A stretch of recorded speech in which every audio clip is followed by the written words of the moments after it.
Isang mapagpalang araw po sa inyong lahat. Ngayon po ay November 8, 2024, Biyernes ng ika-31 linggo sa karaniwang panahon.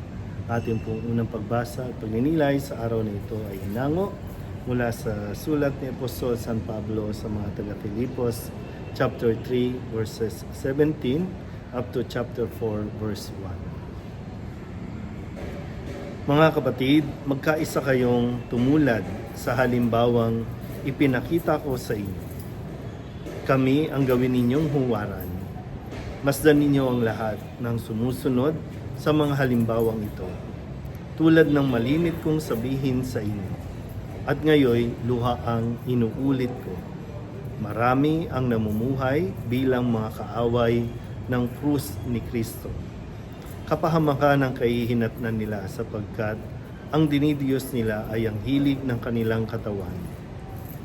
Ikinararangal nila ang mga bagay na dapat sana nilang ikahiya at ang pinag-uukulan lang nila ng pansin ay ang mga bagay na panlupa. Sa kabilang dako, ang langit ang tunay nating bayan.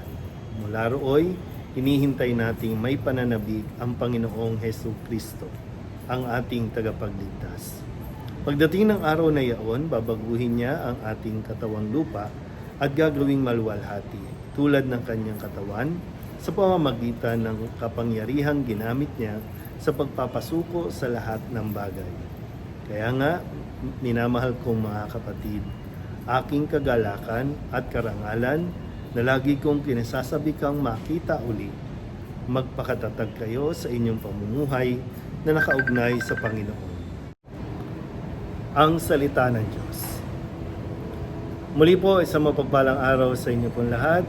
Unang Biyernes ng buwan ng Nobyembre at ngayon po ay marami po tayong mga eskwelahan na mimisahan sa araw na ito.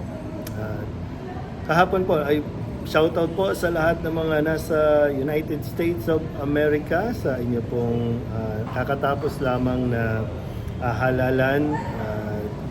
Nawa ay mas maging maunlad at mas maging mapayapa po ang inyong bansa sa panunungkulan muli ng inyo pong inihalal na Pangulo.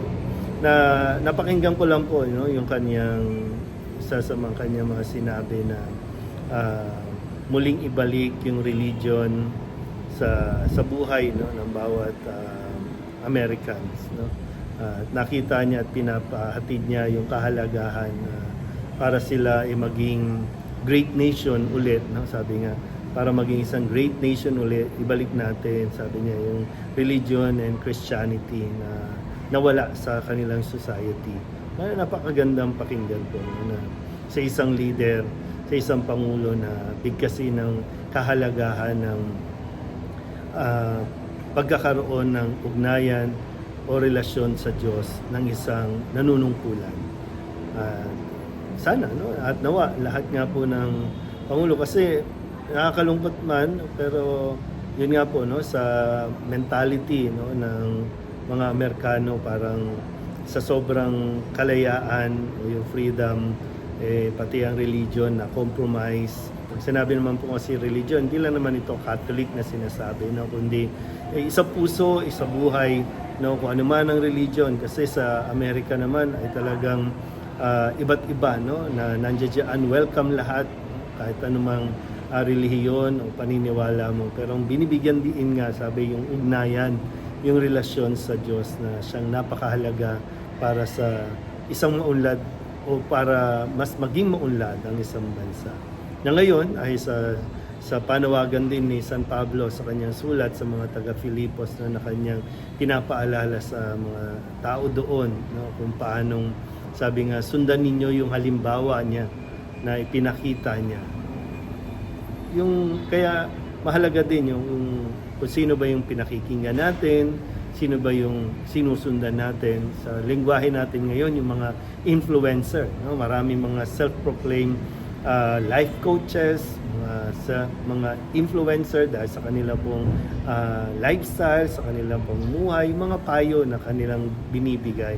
Maging maingat lang po sa mga pakikinig, kasi minsan kala mo dahil magandang magsalita, maganda yung mga pananalita na ginagamit, kala mo parang talagang yun na yung maganda na masusundan. Lalo kapag sinabing your life, your choice, your body, your choice, no? Parang ganun.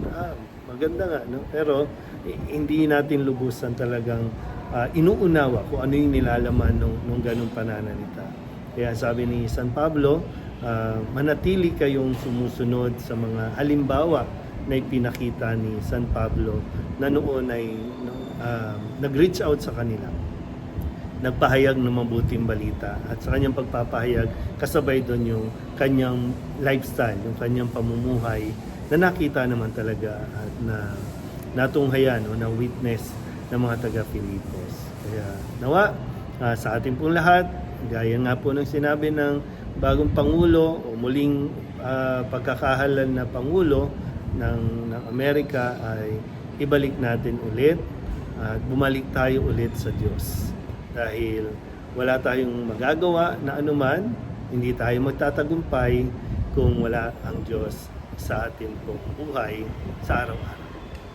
Muli po, isang mapagpalang araw sa inyo po lahat.